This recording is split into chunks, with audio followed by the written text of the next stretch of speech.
Ei, vou te falar o que o Senhor manda te dizer. Está no livro de Gálatas, do Novo Testamento, para o povo de Deus e para quem não é povo de Deus, mas são todos filhos de Deus. Somos todos. Gálatas 2 e versículo 4. Isto é, por causa dos falsos irmãos, olha só, isto é, por causa dos falsos irmãos, que eles intrometem secretamente, entram escondidos, né? Entram escondidos para, né? Para que, gente? Para que esses irmãos falsos entram escondidos? Para espiar nossa liberdade que temos em Cristo Jesus, para nos porem em servidão, as quais nem ainda por uma hora nós cedemos com sugestões para que a verdade do Evangelho permaneça entre vós. Esta é a palavra do Senhor, né?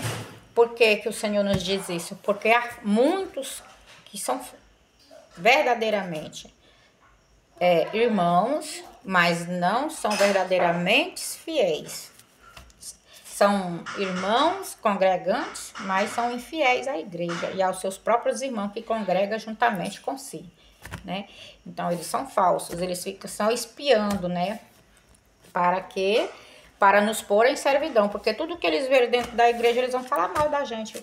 Tá de roupa curta, tá de não sei do que, unha comprida, até que a unha comprida é do capiroto, não é de Deus, né? Muito exagero na sua beleza não vem de Deus, vem do capeta. Tu sabe por quê que eu te digo isso? Porque a palavra de Deus no Apocalipse diz que no lugar, né, de muito cheiro vai haver fedor. No lugar de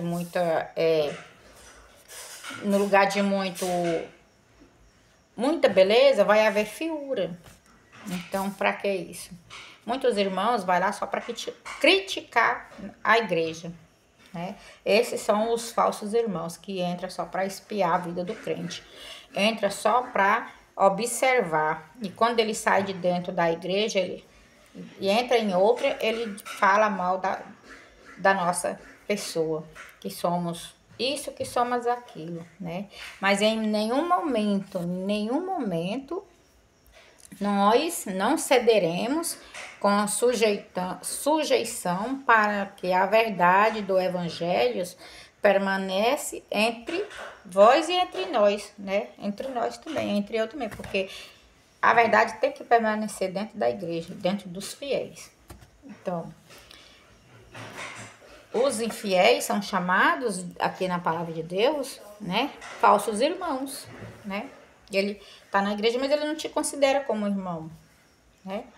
Ele não te abençoa, né? Ele só quer receber a bênção, ele não te abençoa. Ele só observa a vida do crente dentro da igreja, né? O falso irmão, ele te dá a paz do Senhor. O falso irmão, ele congrega, ele canta hino, ele lê a palavra. O falso irmãos, em ambas partes, né? Homem e mulher. Eles congregam na igreja.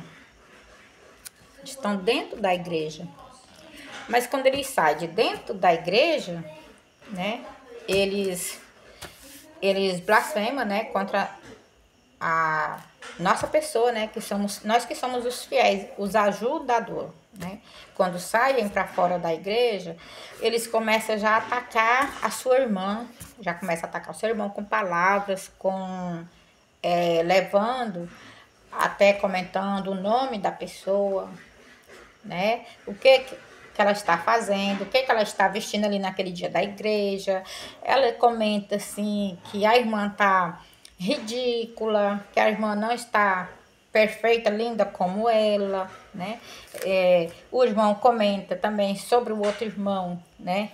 Que está na presença de Deus. Ele pode estar numa camisa rasgada, ele pode estar com seu filhinho no colo, a irmã pode estar com a sua filhinha, mesmo sem filho também, porque carregar filho não salva ninguém.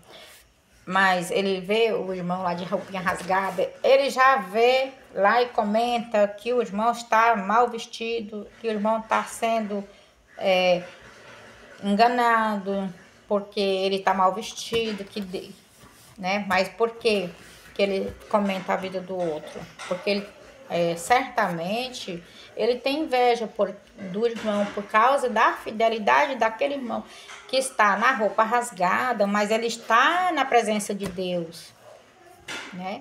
Ele está na presença de Deus, ele está ali buscando uma verdadeira adoração, né? Porque o verdadeiro adorador é aquele que chega na casa de Deus, né? Chega, pode estar com a sua roupa rasgada, mas a roupa tá limpa, né? Ele chega nos pés do Senhor, a hora que ele chega na igreja, ele dobra o seu joelho, vai lá agradecer o Senhor pelo dia que passou, pela vida de todos os seus irmãos dentro daquela igreja. Ele vai orar pelos irmãos que ainda não chegaram. Ele vai orar o Senhor repreendeu a pedra de tropeço para não impedir que os seus irmãos cheguem na igreja. Para Deus dar livramento na vinda e na volta para casa. Esse é um verdadeiro adorador. Mas os falsos irmãos, eles não veem isto. Eles, além de chegar atrasado na igreja, quando ele chega, a primeira coisa que ele olha não é para a palavra de Deus, não leva o seu pensamento para Jesus, nem para Deus. Ele já leva os seus olhos no seu irmão, lá no banco. Ele leva os olhos lá na sua irmã no banco. Ele olha de cima a baixo o traje da irmã e do irmão. Fazendo o quê? São os falsos irmãos. Ele chega, tem coragem de chegar e dizer a paz do Senhor. Mas quando ele dá a paz do Senhor, ele logo... O irmão não passou um perfume. Já começa, né, no seu coração até falar, né? Nossa, que cheiro horrível. O irmão não tem um perfume. Que misericórdia, meu Deus do céu. Já começa a blasfemar, né? E aí, esses são os falsos irmãos. Porque se o irmão não tem um perfume, meus irmãos, é porque ele não conseguiu ganhar, não conseguiu comprar. Mas nós devemos aceitar ele daquele jeito ali. Porque esses tipos de pessoas é que Jesus usa. São esses tipos de pessoas que estão na presença de Deus, orando, buscando, clamando pela vida de cada um dentro da igreja. Sabe por quê? Porque ele está em necessidade. É porque ele está em necessidade. Ele busca o Senhor. Ele usa da sua misericórdia o momento que eles têm disponível para buscar Deus e orar por todos, né? Pedindo Deus misericórdia, oportunidade, que o Senhor dê uma ajuda, né? Para ele, tanto espiritual como materialmente. Esse é um irmão verdadeiro, mas aquele que está de longe, mesmo dentro da igreja, sentado no banco, ele não está fazendo a sua parte, como convém a Bíblia, buscar a presença de Deus, cultuar a Deus, né? Ser um verdadeiro adorador. Porque ele está prestando atenção na vida do seu próximo, né? Da sua próxima, mas ele não está prestando atenção na palavra de Deus. A palavra de Deus diz que nós devemos ser unidos na presença de Deus, né? Ser um verdadeiro irmão.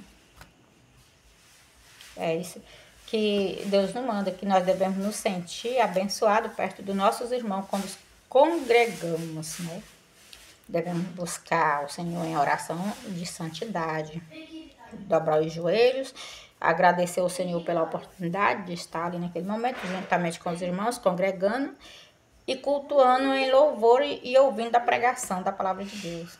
Esse é um verdadeiro irmão.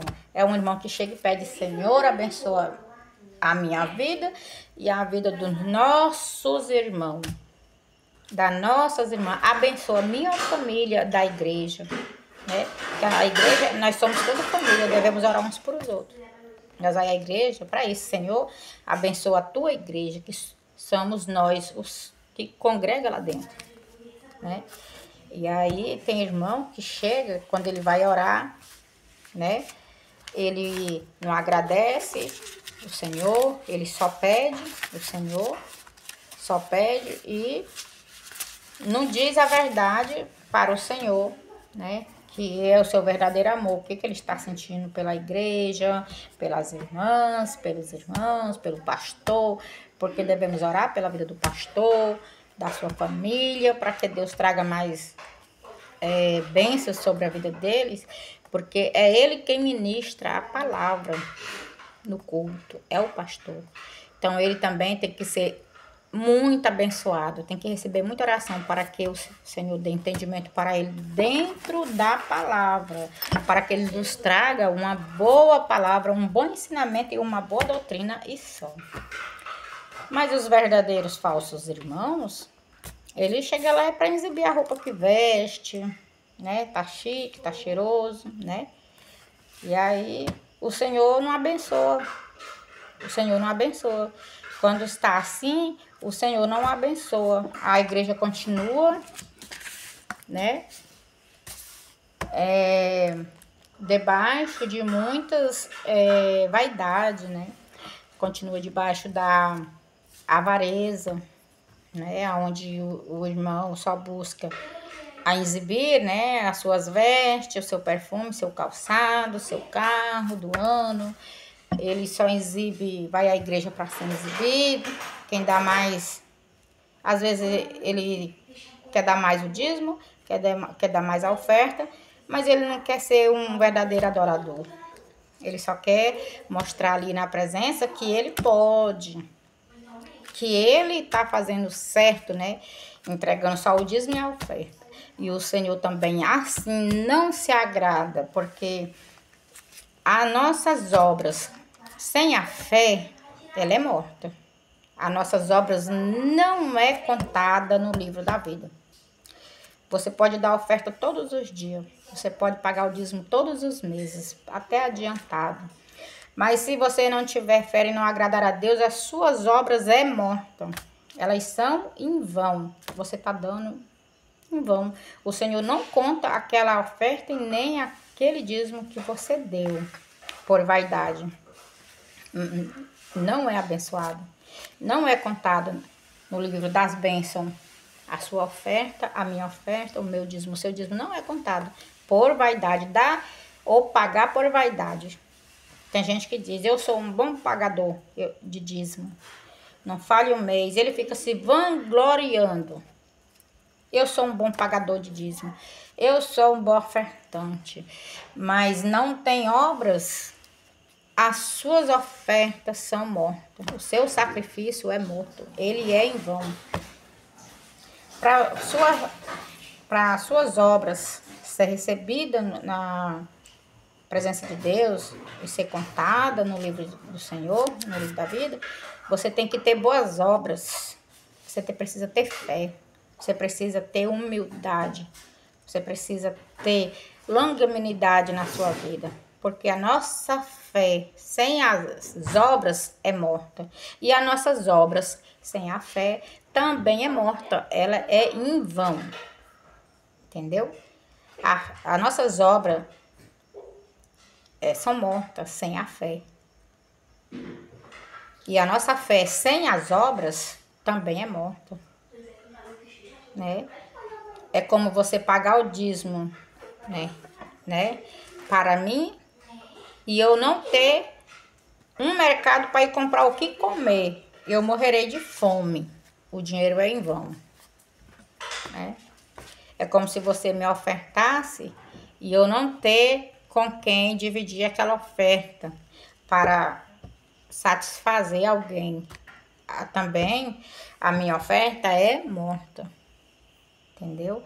A nossa fé só é válida com as nossas obras. E as nossas obras só é válida com a nossa fé. Você pode pagar 1 milhão de dízimo, mas você não tendo fé e nem tendo boas obras, né? E nem sendo humilde, o seu dízimo é todo em vão. Você gastou e jogou dinheiro fora. Você deu, alguém gastou e você não usufruiu de boas obras, porque você também não fez boas obras, porque você não deu com fé, você não deu com humildade. E você também não anda na humildade. Você paga o dízimo e a oferta, né, por obrigação. E Deus nos fala também na palavra que primeiro é a nossa devoção e depois a nossa obrigação. A nossa devoção é o quê? Dar a nossa oferta e pagar o dízimo. Qual é a nossa obrigação agora, né? Ter fé em Deus, agradecer a Deus, né? E fazer boas obras para aquele dízimo e aquela oferta ser abençoada, né? E através dela as bênçãos virem. e ela ser contada no livro da vida. O seu dízimo, a sua oferta ser contada. Que adianta eu dar R$100 de dízimo? Eu vou pegar R$100 aqui e vou dar ele de dízimo. Mas por quê? Sabe por quê que esses R$100 é inválido na presença de Deus? Que eu dei lá, alguém usou, né? Mas eu dei. Mas sabe por quê que é inválida? Porque eu não dei com humildade, né? Eu não dei de bom coração e nem com boas obras. Eu dei esses R$100 aqui, porque no meu coração passou assim. Eu vou dar esses R$100 porque o Senhor, não foi o Senhor que me deu, mas o Senhor deixou que eu trabalhasse e sobrou R$100, eu vou dar de dízimo. Aí o que foi? Esses R$100 foi uma obra minha, mas ela vai ser inválida porque eu não dei o dízimo, não paguei o dízimo com humildade, eu dei porque sobrou. Esse dízimo não é contado. Esse dízimo não é contado na presença de Deus. O verdadeiro dízimo é aquele que você recebeu o seu salário, você já tira separado e diz, esse é de Deus. Você tira com a mão direita. Esse é de Deus. Né? A minha oferta tem que ser com a mão direita. E tem que ser com fé e com humildade. Né? E a oferta é tirada daquilo que você ganha. E quando você for entregar, entregue com a mão direita. Essa oferta é do Senhor. E tem que ser com humildade e de boa vontade do coração. Você tem que dar, independente do que vai ser feito com esse dinheiro. Você tem que dar com fé e com humildade no coração. Para poder ser contada na presença de Deus no livro da vida. Tanto a nossa oferta como o nosso dízimo. Senão o Senhor não recebe. As nossas obras não está só eu pegar e dar um prato de comida. Está na fé, né, na humildade dentro do coração. Boa vontade. Se eu der com ignorância, eu vou dar porque sobrou. O Senhor não recebe. Você jogou lá, mas o Senhor não recebe. Alguém vai gastar, mas ele não escreve no livro da vida aquele dízimo que você deu. É por isso que tem gente que fala assim, tu não paga o dízimo. Eu falo, não, eu não vou me sacrificar por um dízimo, porque eu trabalho, né? Fechado para ninguém. Mas o pouquinho que eu ganho, quando eu vou para a igreja, se eu ganhar R$100... Vou contar aqui pra vocês. Se eu ganhar R$100, sabe o que eu faço? A primeira coisa que me vem na minha cabeça é tirar 10% daqueles R$10. Eu vou juntando ali. Vou juntando. Hoje eu junto 10, amanhã eu junto mais 10. Se eu for 2 vezes na igreja, eu levo aqueles 20 contos e falo, eu separei para o Senhor e Ele está aqui. E quando eu chego na igreja, Senhor, tu abençoa a minha oferta, eu guardei e trouxe a tua casa, eu trouxe de coração, vou e entrego. E que muitas vezes eu não peço nada em troca para Deus, mas eu entrego. Não sou boa dizimista, eu divido meu dízimo, sabe em quantas ofertas? Se eu for 5 vezes no meio da semana na igreja, eu dou R$50 cada vez que eu vou. Gente, é incrível. Teve uma vez que eu fiquei sem mantimento na minha casa, quase. Porque eu passei o mês todo indo para a igreja. E cada vez que eu ia, eu dava R$50. Né? Teve uma vez que a minha cunhada tirou o último da carteira e entregou de oferta à igreja. Mas ela disse que sentiu no coração, falou. Disse que Senhor tocou no coração dela e falou assim, deu o último que você tem na carteira. E ela foi lá e deu. Aí, nesse dia eu entendi, disse, menina, não precisa tu dar tudo, às vezes tu precisa. Não, eu vou precisar, mas o Senhor me disse, eu tocou no meu coração e eu vou dar todo esse dinheiro. E ela pegou e deu, ela só tinha R$35 na carteira, porque ela já tinha ido numa igreja uma semana antes, 3 vezes na semana ela já tinha dado não sei quanto, 200, mais 200, mais 200, e não sei mais quanto, para Deus abençoar a nossa família, né, que é ela, o meu cunhado e meus sobrinhos, 2 sobrinhos, né. Ela deu o último, que já tinha, já dessa segunda semana, ela deu o salário do marido todo. Disse, o Senhor vai abençoar e vai abrir as portas do emprego, vou dar com fé. E assim ela fez. Com 3 dias, o marido dela foi chamado para trabalhar numa firma. E ficou mais de 2 anos, né? E quando saiu, recebeu um bom dinheiro ainda. E comprou uma casa. Ela chorou quando entrou na casa, né, quando ela comprou, e disse que tinha sido fruto da fé que ela teve. né? Do fruto da fé que ela teve quando ela ofertou ao Senhor. E assim ela faz quando ela vai para a igreja. E assim eu faço também, né? Aí eu chego lá e tem vezes que eu nem olho assim quanto que eu tenho na carteira, eu vou lá e puxo uma nota, se vir 50 ou 20 ou 30 ou 100, eu vou lá e pego e dou de oferta. E assim o Senhor tem me abençoado, né? E só Deus só abençoa assim, com fé e com humildade. E fazendo provação de Deus, porque o Senhor diz assim, se você fazer prova de mim, mas fazendo com fé, de coração, tudo que pedires em meu nome vos darei. E assim, é assim que eu vivo. Porque o Senhor é bom, eu tenho fé, eu sou humilde e coloco em primeiro lugar o meu Deus no meu coração, né? E aí, todas as obras que eu faço para Deus, eu faço de bom coração. Antes, eu oro ao Senhor e peço uma direção. Senhor, me dá uma direção que seja, que é o mesmo que uma orientação, né?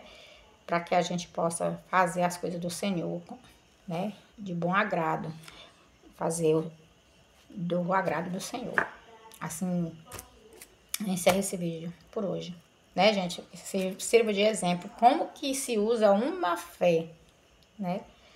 E que o Senhor te abençoe, né? Você, gente, não vamos fazer igual eu e minha cunhada fez, não, viu? Porque às vezes você não tem fé e você passa perreio. Você passa perreio, porque o Senhor também prova o coração. Faça com humildade, dê aquilo que não vai te fazer falta, mas você dê com humildade e de coração. E quando você der com a mão direita, né? Você dá com humildade. É na humildade que o Senhor trabalha. É na humildade. Você vê muitos ficando ricos, milionários, mas aquilo lá não tem obra de Deus, não. Aquilo lá não tem obra de Deus, é coisa do capeta. Sabia? Porque Deus, ele dá, mas ele dá, né, ali com sacrifício. Ele não dá nada a ninguém assim, pegando e jogando. Ele não dá. Ele estende a mão, mas ele faz assim também. Você tem que vir até ele, você tem que vir até ele, você alcançar a bênção. É assim que está escrito na palavra de Deus. É a paz do Senhor.